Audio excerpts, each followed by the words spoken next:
Hello, great and bountiful YouTube empire. I'm your host, Chiinferno, and welcome to another art tutorial.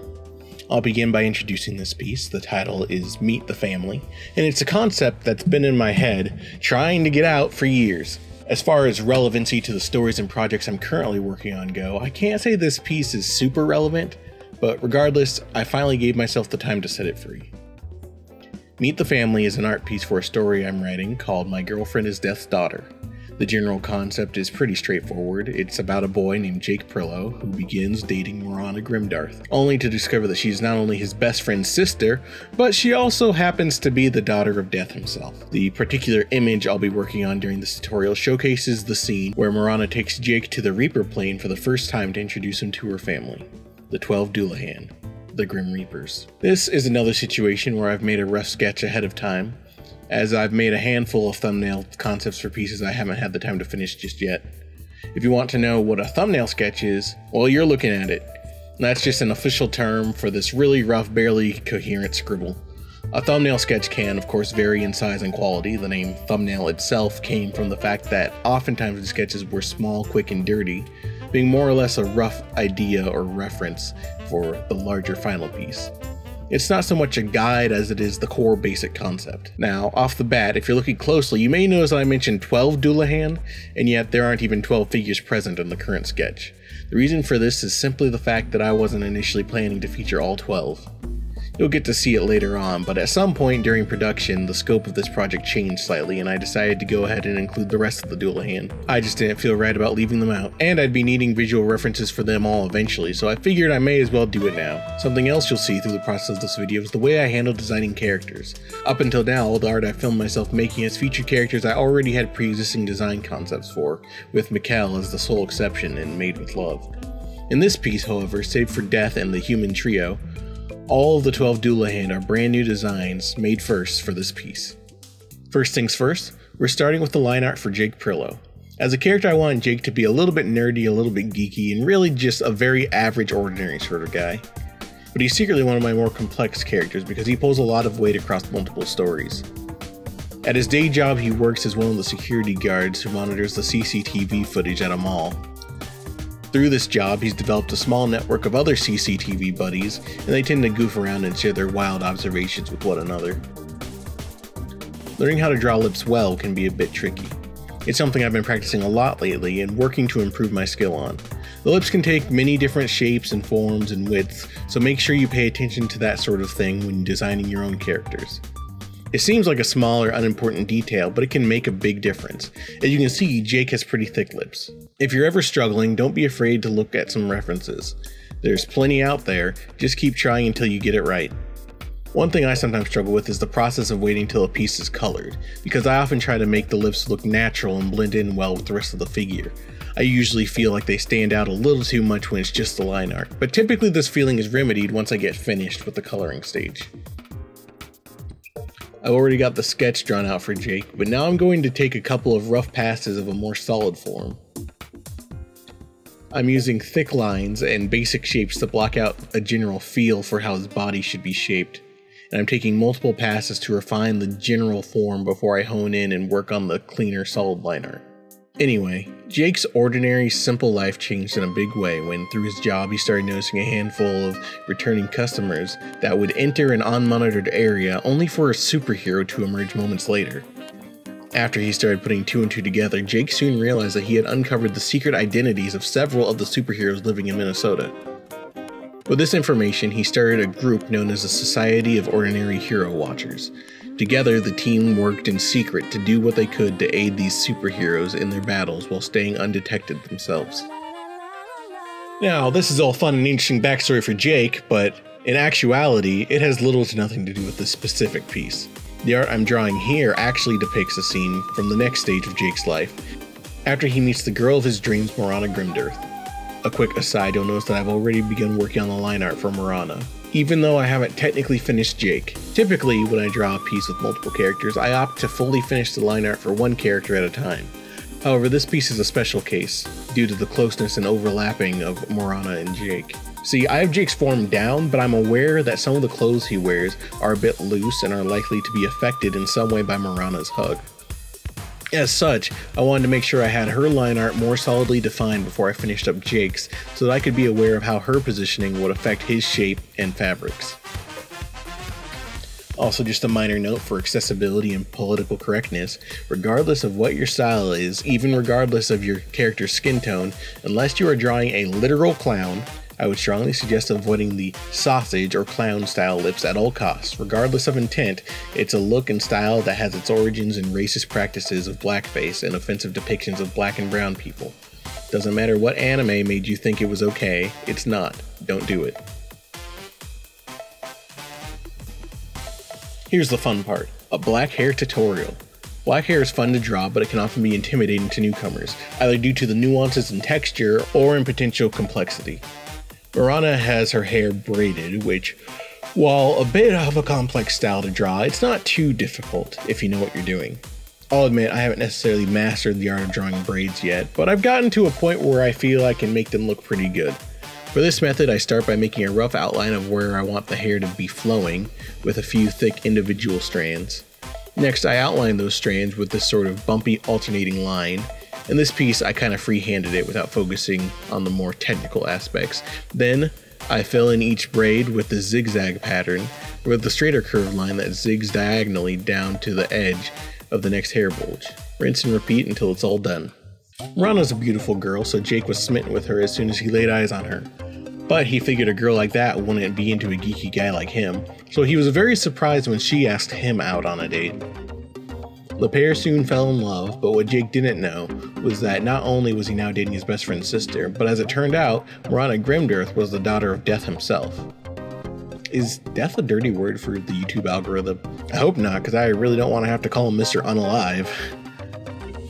Marzana has a sort of goth punkish style to her fashion. She genuinely likes Jake and finds him to be both funny and adorable.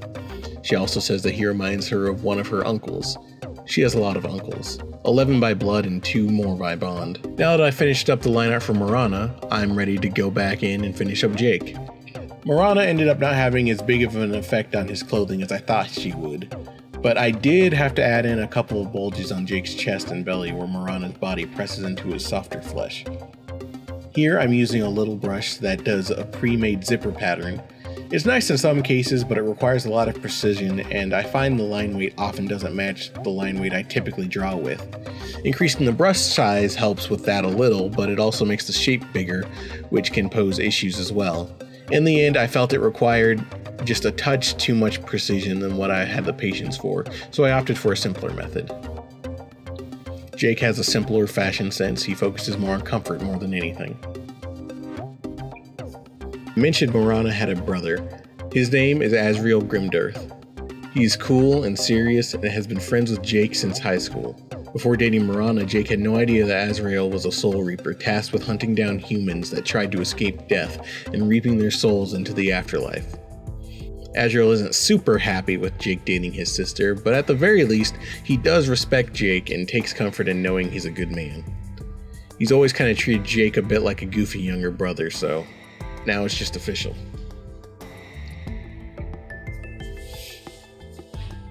Azriel's hair is a little bit tricky, but to simplify things, I start out by filling out a rough outline of its primary shape on the outside before going in and adding the details on the inside. Drawing crossed arms can also be very tricky, and there are a few different ways it can be done. Here I went for a more traditional, actually crossed arms approach, though oftentimes I'll cheat it a little by having the arms be more parallel or overlapping than actually crossed, one under the other. Fashion-wise, Azriel is pretty extra, but in a slightly subdued way. He likes bright neon trim colors and cosmic patterns, but generally keeps his outfits dark otherwise. So, as I'm preparing to move on with the line art, I kept finding myself bothered by Marzana's proportions. It took me up to this point to realize why, but I eventually figured out that it was because her head was too small. This is a common issue that plagues many artists, especially newer ones. It can be extremely subtle or blaring, but it almost always throws off a piece. It tends to be a more common issue with larger characters, as the bigger a character is, the easier it is to unintentionally disregard the proportions of their head as compared to the body. There are two ways to solve this issue. The first is to decrease the size of the body to match, either by simply scaling it down, or if it's a more specific issue, redrawing it. The second method, which I use here, is to simply increase the size of the head. With that out of the way, I was ready to move on to drawing the line art for Marzana's father, the Grim Reaper himself, Death of the 12 Dullahan. I have never drawn as many skulls in a single sitting as I have for this piece. I think it'll probably be a while before I draw a proper skull again. Death was, fortunately, one of the characters I'd already designed previously, like Jake, Marzana, and Azriel, so drawing him again wasn't too difficult. You'll notice that I'm kind of struggling with getting his hand right, so it's at this stage of the piece that I remind you that if you're ever really struggling, use a reference. In this case, I went ahead and took a picture of my own hand to use it as a reference and guideline. I used a similar technique in my previous video, and I think I mentioned there that I don't recommend tracing, especially not wholesale. That's how you get goofy looking pieces like the Girahim salad meme. But with smaller, more complex areas like hands, it can be a very helpful tool to get those things done quickly. Tracing is a learning tool. Never trace another artist's work to try to pass it off as your own. That's called art theft. Anyway, this is actually also the point where I began one of my bigger mistakes for this piece. I mentioned I had a pre-existing design for Death set up, and in this design, I have one of Death's hands visible. I kept his fingers simple so as not to overcomplicate things, and thus when reviewing my reference, I mistakenly thought that I had given Death gloves to wear so I wouldn't have to draw a skeletal hand every time. So that is why I didn't bother to make his hand look particularly bony in this piece. Of course, when I reviewed the unshaded version of my reference picture, I realized that I had clearly included the gap between the radius and ulna, which very clearly shows that my original design for Death was not wearing gloves. By the time I realized this, I was already halfway finished and had already unintentionally included gloves on many of the other 11 Dullahan, so whoops. That's just a small mistake that, for ease's sake, I didn't bother to fix. Death's fashion is somewhat similar to his son's. It's a mix between being a little bit bright and extra, while also keeping in mind some of the more traditional depictions of Death. He also has a preference for patterns, which you'll see more when I get into the coloring stage. Each of the 12 Dullahan is in charge of their own sect of Soul Reapers, and the different sects sometimes compete amongst themselves. The uniform of each sect of Soul Reapers is determined by the leader of their sect. Death Reapers wear somewhat traditional uniforms with similar flashy patterns as his own. As I continued to work on the line art, I decided to tackle each of the Dullahan going from left to right. So, after I finished Death, I began working on Bill Hook. As with the remaining Dullahan, this is my first time drawing this character, so you'll be seeing me develop his design for the first time. My depiction of Bill Hook was mostly inspired by the concept of the Grim Reaper in South Slavic countries, known as Schmiert meaning death or Kosak meaning reaper. Death is depicted as being similar to the devil and other evil forces, so that was the main approach I took to coming up with his design. Although, my version differs greatly from Death's depiction in Poland, where due to the feminine word for death, smierch, she was often portrayed as a skeletal old woman with white robes. I knew going into this project that I wanted each of the 12 depictions of Death to be iconic and distinct. I also knew I wanted to explore as big a range of robe colors as I could to help with that.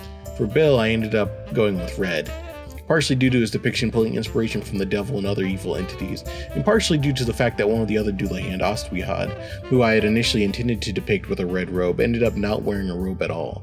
So the red robe ended up being transferred to Bill because I really wanted at least one of these Dullahan to be in red. As far as the design for his face goes, I also pulled in some inspiration from some Japanese Oni masks. They didn't bear any solid connection between the depictions of Bill Hook, but being Oni, it seemed fitting nonetheless. Of all the Dullahan, Bill Hook is one of the only ones I consider to be canonically evil. He behaves himself at family functions, but I felt it would make sense for him to be considered a villain of sorts, due to his apparent similarities to the devil. I consider most of the other Dullahan to be more or less neutral, or at the very least not technically evil. I was going to give him arms like the others, but then it looked kinda goofy, so I decided to just have his robe cover him entirely. Next is Ostwihad, and I have to say he ended up having a drastically different appearance from how I initially imagined him. As far as inspiration goes, Ostwihad was another one I didn't have a ton of basis for. From what I could find in my research, he's a deva, which in the Iranian Zoroastrian canon are supernatural entities with disagreeable characteristics, or are otherwise thought of as gods that are to be rejected. They're essentially personifications of evil, which makes Ostwihad the only other canonically evil Dullahan in my depiction of the Death personification canon. So Asad is the demon of death, and his name translates to he who dissolves the bones, or bone breaker, or divider of the body. Initially, my depiction of him was intended to look more humanoid, like the other Dullahan. However, when I did some further research for visual references, I stumbled across the album cover art for Gotha 1 Adobe by the band Asad, and that, alongside the depiction of Akvan that I mistakenly thought was the depiction of Asad, became the basis for the version I drew here. Since this more animal-like depiction would have flesh and fur, unlike the other depictions of death, I took it as an opportunity to play around with some alternative body shapes and thought it might be fun to make him a big hulking brute. As I mentioned earlier, I'm mostly inspired by the depictions of Akvan. I decided to forego the more traditional robe for something closer to Akvan's portrayal. Some of the other inspiration came from the costume design from the show Into the Badlands, which I've never actually watched, but learned about through my Black characters in the Star Wars series and the filmography of Babu Sise. Asad ended up becoming a surprise favorite design of mine from this piece, but the next one is one I knew from the start that would be a personal favorite. Picha du Dode, or as I like to call him, Peter the Death. Peter is a bit of a fun guy, and possibly something of a party animal. He's known for throwing his famous Dance of Death party, and he also runs the Maijiman lawn care service. Maijiman, pardon my pronunciation, I could not find a pronunciation guide on the internet. Being one of his nicknames, which translate to something like Mo-Man in reference to his scythe. Technically, like the prior two, there are places where Picha du Dode can also refer to the devil, but there are a lot of different deaths that are associated with him, and there isn't much else to indicate Peter is particularly evil, so I've chosen to treat that aspect in my canon as a general misconception, similar to how I'm handling there being 12 Dullahan rather than one definitive version of death. Not to mention that there are children's stories and rhymes in Dutch folklore that use Picha du Dode to explain the concept of death to young children in a gentle and reliable way, which doesn't sound much like an evil entity to me. His faction of the Soul Reapers call themselves the Little Peters. They don't take themselves super seriously. He is one of Marzana's favorite uncles due to his refined style mixed with his free and fun-loving nature. He is also one of the uncles Marzana refers to when she says Jake reminds her of them. As far as inspiration goes, this time around, as I mentioned earlier, I wanted Peter to be goofy but also refined in a way. I had found some cool pictures on Pinterest of the skull and the crown concept, and I wanted to utilize that. And I had a few reference images of skeletons and suits to work with, but the main inspiration that brought the whole thing together was the meme, the legend, Sans from Undertale. And then I threw a little mustache on him, because why not? I had a few flesh and blood human references for the vibe, despite the fact that Peter obviously doesn't have any skin, but there was a lovely curly stash on one of my references, so I decided to include something similar that meshes with both the refined and whimsical vibe. Next is Yama, the king of karmic justice in Hinduism. Karma and the balance of it actually plays a pretty significant role in some of my stories. As such, much of it is surveyed by Yama. He is one of 4 kings who protect and oversee the human realm, and he is the head judge to decide where the soul should reside in its next life based on their karmic deeds for reincarnation. Yama's faction of soul reapers are called the Yamadutas. They're a somewhat judgy group who carry souls back to Yamalok, where they store the accounts of a person's good and bad deeds. Deciding on a depiction of Yama to go with was a bit of a challenge. Where applicable, I generally try to go with something close to the original depiction or a mixture of known depictions, but with Yama I had to decide whether he should be depicted more as a human or as his more buffalo-esque depiction. In human form, Yama is depicted riding a buffalo, while in many other depictions he's shown as having the face of a buffalo as well. As you can see, I chose the more buffalo-esque depiction.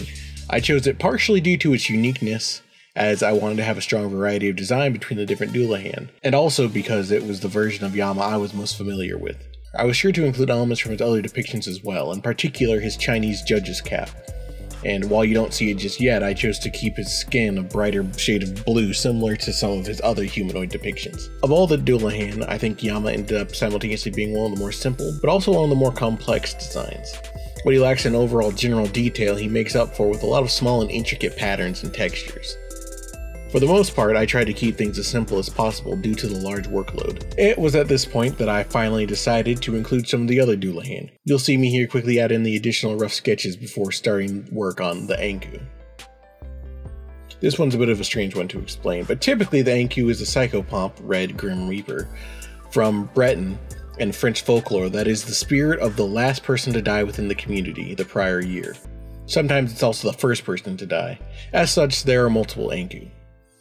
It's also due to this that the particular Anku featured in this piece is something of an outlier amongst the Dullahan. Whereas the other versions of Death were born as Dullahan, the Anku, this particular Anku, was retroactively made into a Dullahan. So I suppose he'd be something like an adoptive uncle to Marzana and Azriel. This Anku happens to be the one from my other story world, the Land of Trey, where he was the very first inhabitant of that world to die, which is also why he was granted brothership amongst the Dullahan as the first Anku of a new world. Up until recently, he was trapped residing in the Shadow Realm, a dark land that was once the birthplace of Trey before it was overtaken by a villainous ruler. It wouldn't be until contact was re-established with the Anku that the other Dullahan would find a way to retrieve him from the Shadow Realm, but I won't get into that as this information is starting to dip into some spoilery territory.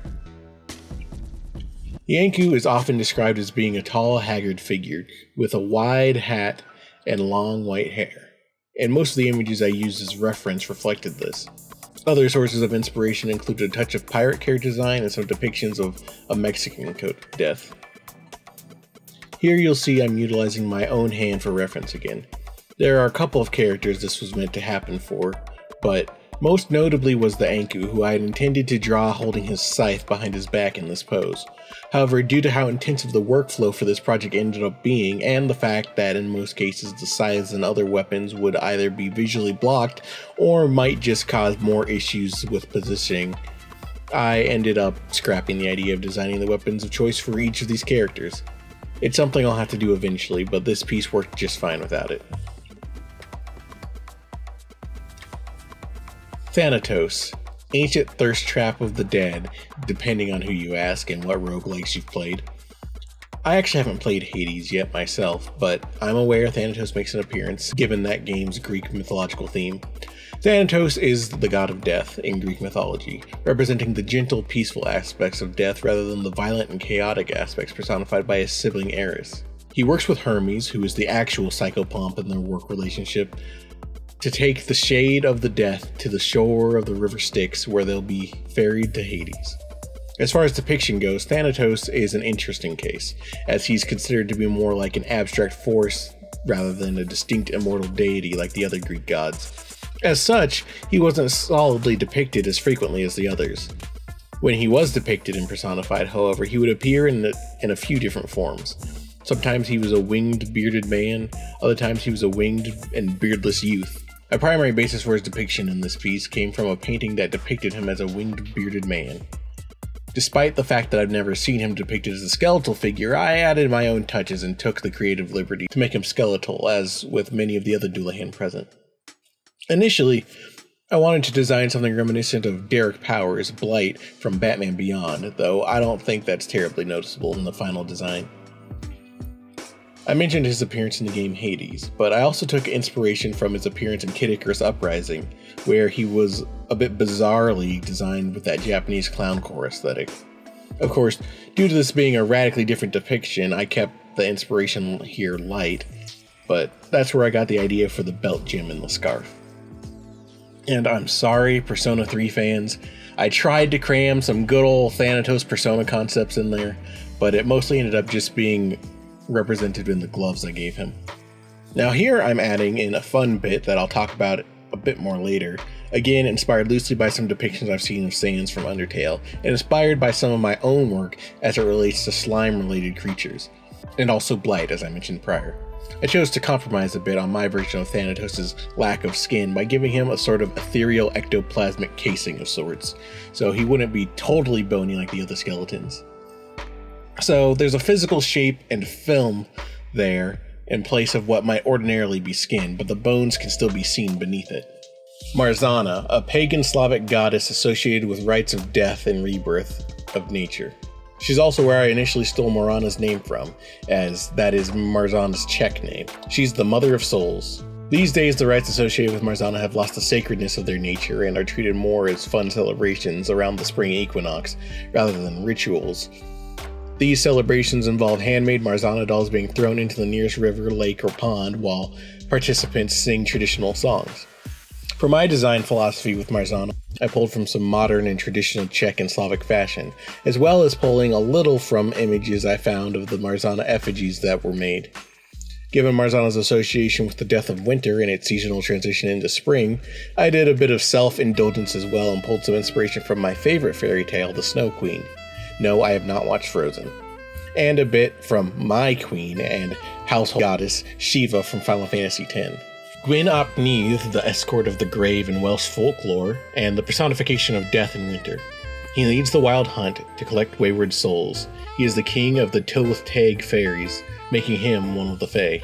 I don't have much to say about his depiction. I found a handful of solid depictions of him in my research and mostly based my version off of those.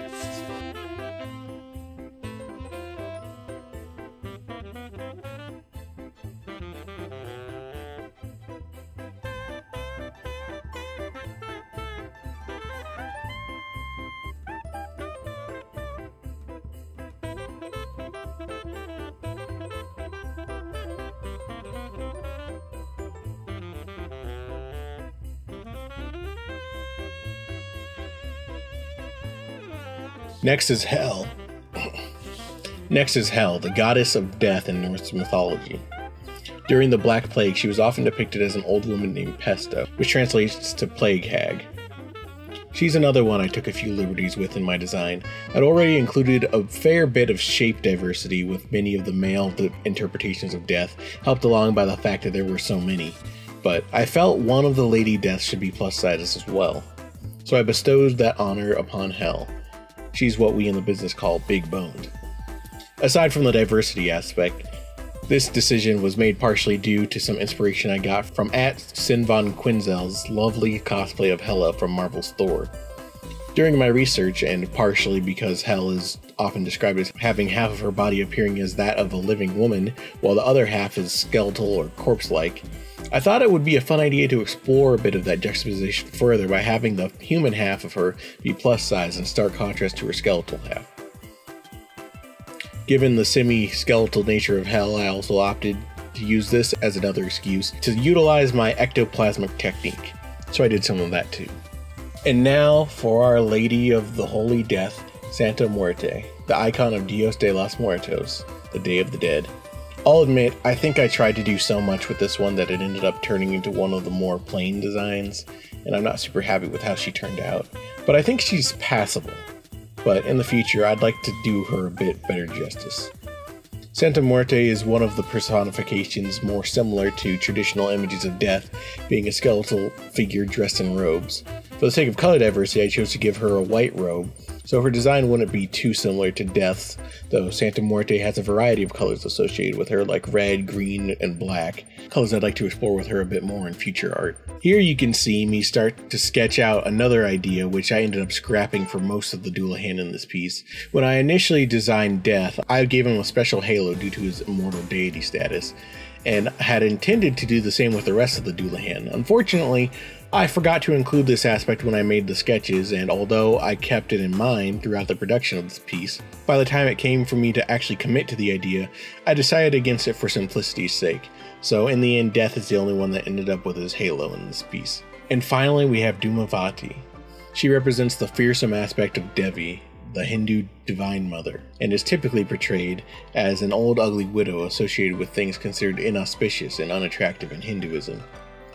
Despite her negative characteristics, she is tender-hearted and a bestower of boons. She is also the one who reveals the ultimate knowledge of the universe and is beyond the illusory divisions like auspicious and inauspicious. She takes on an ugly form to teach her devotees to look beyond the superficial. As you can probably see, my interpretation kinda ignored the ugly aspect. I don't really have an excuse for that. I did my research for this piece a long time ago, and I didn't fully review it before working on this. And while I saw some images of Dhumavati in her older form, I also saw versions that appeared younger and based my design off of those for the purposes of this piece. She was also the last minute addition to this piece. I think it'll be fun to see how my design for her evolves in the future. I also took a lot of inspiration from Indian fashions for the design of her outfit, and she arbitrarily has the partial skeleton thing going on similar to hell. And with that, the line art has been finished, and it's time for me to begin the process of coloring the piece. For the most part, this process is pretty straightforward. There are a few ways one can handle coloring. I know many prefer to paint the colors by hand, which can be fun. I sometimes use that method myself. At one point I even practiced using different brushes for a more painterly style. But more often than not, I stick with the faster and more convenient option of using the selection tool, expanding by 2 pixels and then filling in the color with the paint bucket tool on a layer beneath the line art layer. One-time fill with no artifacts, and when I do need to clean things up a bit, I can just go in with a standard brush and fill it in manually. Working behind the line art layer, rather than on the same layer, makes it so that I don't have to worry about messing up my line art while I'm working on the color or other elements. If I ever need to use less layers, I can always merge them together later when there's nothing more for me to edit.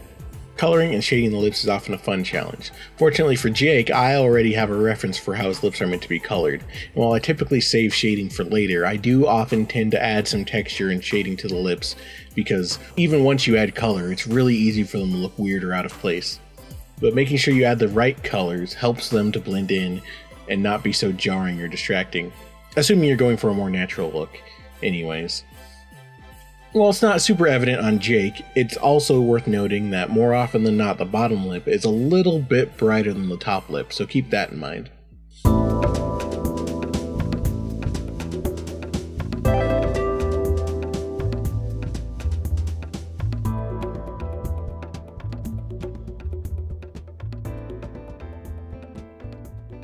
Marzana is actually one of my few characters that wears any sort of makeup. Makeup is something I'd like to get better at depicting in the future. I only recently realized that I don't have much in the way of characters that wear makeup, but it seems like a fun avenue to explore and experiment with. Marzana wears a few metallic beads in her hair. The method for coloring those is pretty simple, although the full process doesn't show up on my recording software. Basically, I just do a normal fill, typically using a color close enough to the metal that I'm going for, though that may not be totally necessary, and then I double click on the layer to edit the layer style. From here, I add one of my metallic gradients and I just make sure that it's the correct angle. I suppose alternatively you could just select the area and add a gradient, but for things like this I prefer the layer style method, as I can go back and re-edit that anytime easily. Marzana's hair ended up being a bit of a challenge, not because it was actually difficult or anything, but more so because by this point I had gotten used to and a bit attached to those bright temporary colors I was using, and it was hard for me to finally get rid of those when I replaced them with her actual canon hair color. I ended up making a slight compromise by making the lines for her braids a dark purple rather than pure black or bright pink. And here I'm using a pre-made pattern I put together for her leggings. I find it's fun to make a bunch of patterns and textures that you can use and reuse in your art. It's especially helpful if a character design has a specific or complicated pattern, or armor or something that's too complicated to draw over and over again. All you have to do is make it once and then pop it in and edit it with the warp tools if need be to suit the bend or angle. I actually had a similar issue with Azriel's hair. Once I'd done the temp colors, it was hard to go back to pure black. So once again I compromised. Back with my pre-made patterns again, Azriel wears a pair of those holographic sunglasses. His have an image of a checkerboard pattern in them, so I achieved that by masking out the lens of his glasses and then adjusting the perspective on my checkerboard pattern. Azriel also wears a shirt with a space pattern on it, so that's another instance of simply using a pre-existing pattern and plopping it in there. The rest of this may take a while, so let's speed things up a bit.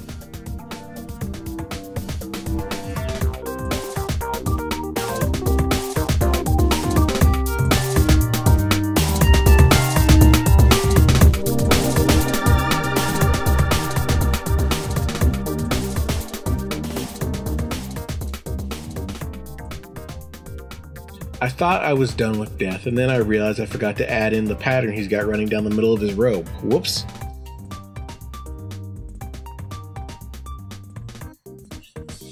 I've blurred it out because I'm not the owner or creator of some of these images, but as you can see, for Dumavati and the other first-time designed Dullahans, I'm using a mood board to help establish the color palette I'm using to paint them.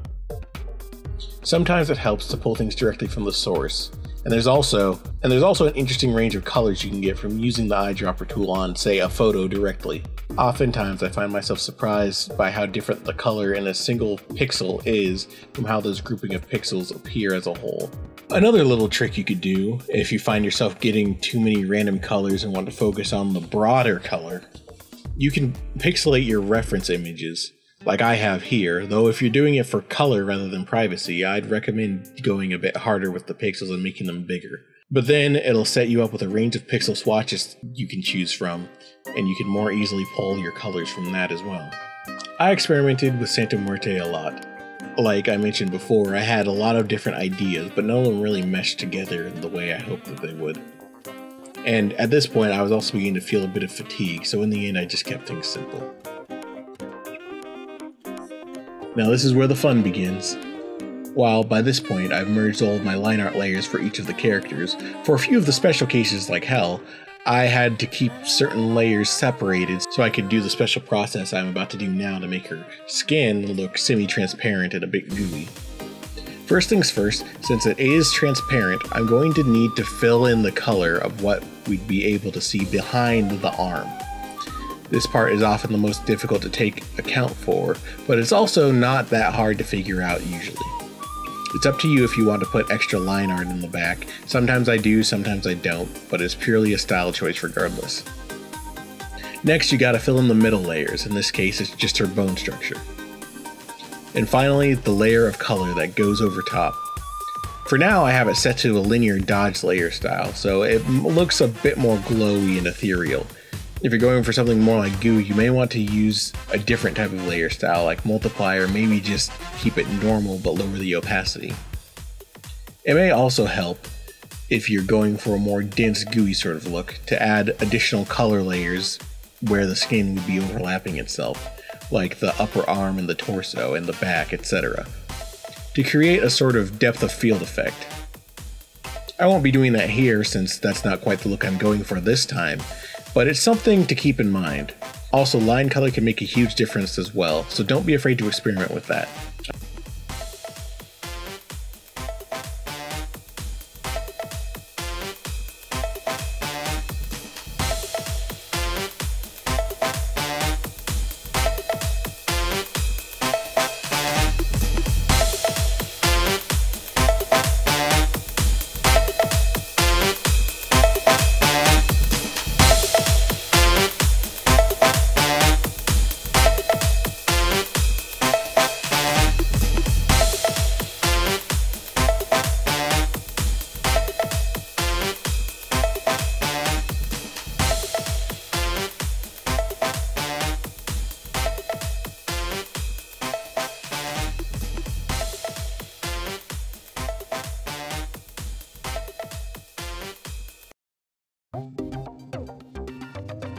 I'm also using the semi-transparent ethereal ectoplasmic method with Thanatos too.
Yama was an interesting case.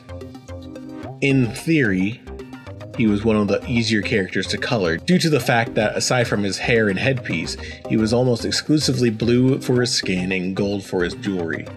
Unfortunately, gold can be a very tricky color to work with, and for ease of use, I focused on utilizing my metallic gradients, but that posed its own set of problems, especially since I was mostly confined to using either straight lines or circles. In the end, I think it worked out okay, but it's something I'll have to keep in mind in the future. Yama may be a case where it might be easier to go in and hand paint the gold texture myself. And with that, we finally have everyone filled in. Next, I'm going to throw together a quick backdrop before I work on the shading. The current location is somewhere within the Reaper plane, a realm of existence with a sort of cosmic aesthetic. Normally, I'd choose a sort of purple, pink, or blue for that sort of background, but the color theme intention for this piece has always been green, so that's the color I'll be using this time. I also happen to have a very nice brush that fills in the stars and cosmic dust and such, so that's what I'm using to make my own spacey pattern. And real quick, I'm just going to change Azriel's lens color. I didn't like the red, I found it to be a bit distracting, and it also made his eyes look a bit bloodshot, which was absolutely not what I was going for. Plus, when I reviewed my shaded version of his reference image, I realized that the lenses were meant to be purple anyway, so I figured I'd remedy that. And now we begin shading. You'll notice a big pixelated blob has appeared. That's the image I'm basing the lighting theme for this piece on. I can't say I was able to replicate the style as well as I had intended, but I did end up being very happy with the final product. I'll be using this to help choose the colors I'll be using for the shading this time around. By default, I typically stick to blues for shadows and a faint yellow for lighting, but this is a special case, and in the environment they're in, it wouldn't make much sense to use those colors for the shading. And so, here we go, using my typical method of filling in the whole form with shadows and then carving out the light. Using up to 2 levels of depth for the shading, since I'm using such dark shadows, I know there are some areas I'll want to not be so harshly dark. Then it's on to adding the lighting. Here I've chosen a pale green color. Ended up not being super fond of this shade on some of the characters later on, but it'll be a bit before I swap it out for a slightly better color. Set the layer style to screen, and once they're in place, I go through and individually blur them to blend them in. Okay, here you're seeing me mess around with gradient maps a bit. I was going for a specific color theme and style that's a bit different from what I normally do, so I wanted to test out different methods to see if I could more easily match the style. In the end, the gradient maps weren't super helpful. Continuing with the shading again, I'm now adding in the fill lights, setting those to overlay and blurring them as well. Next are the highlights and the ambient lights. And finally, the rim lights. If you're interested in a more in-depth explanation of fill lights, highlights, ambient lights, and rim lights, you can check out my explanation in my previous art video, Made with Love. The important thing to take away is that it's important to consider the colors surrounding a character, what colors are bouncing around and reflecting off of them when you handle the lighting effects.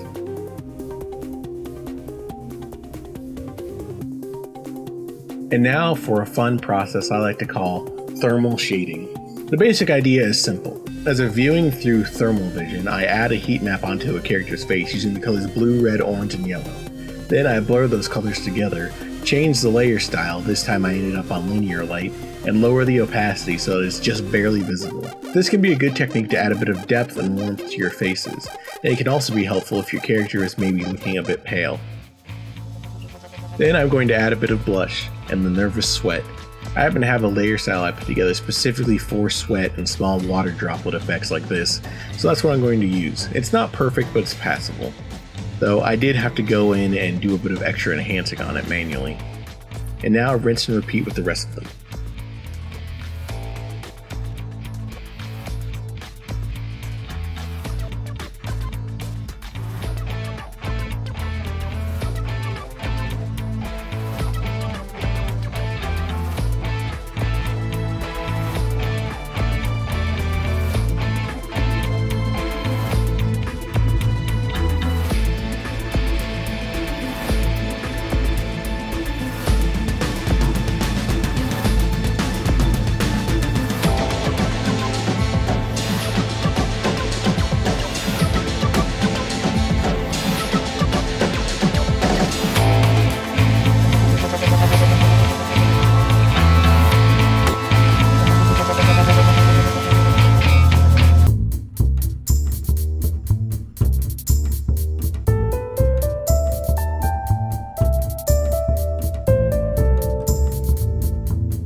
And back to the ectoplasm goo tutorial. The shading is one of the other reasons I like to keep the items that appear behind the top layer separate, because we're actually going to shade them separately. I'm going to start with the base shading on the top layer, so basically shading her arm as I normally would if it wasn't transparent. And then I'm going to select the visible bones on the inside and give them their own personal shading layers. I shade them fully on their own, and then I'm going to finish up the rest of the main shading, and when I'm finished it'll add to the transparency effect.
Now that the shading's finished, it's time for the final touches.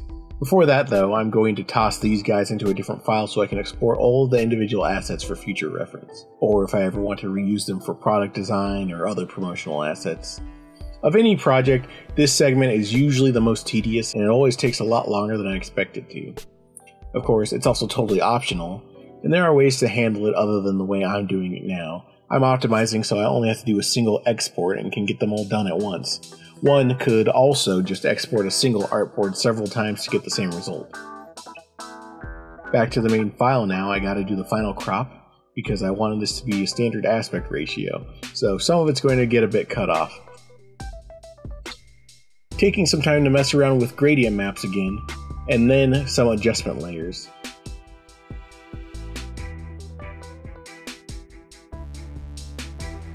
A vignette, some masking and fog, really just kind of playing around and feeling out the best way to handle this piece. It's funny, the super green version was actually intended to be the main version of this piece, but in the end I liked the more normal non-green version so much better that it ended up being the version I posted everywhere. In the end, this piece took me about 34.5 hours to complete, around 62 filming sessions, and it took at least 2 Adobe Premiere sequences for me to be able to edit this all together, because apparently you can't have more than 24 hours of footage in a single Adobe Premiere sequence, so that was something new I learned. And here's the final result. Thank you so much for watching. If you liked this video, feel free to give it a like. If you want to see more or are interested in learning about every black character in Star Wars, then don't forget to subscribe. This is chiinferno, signing off.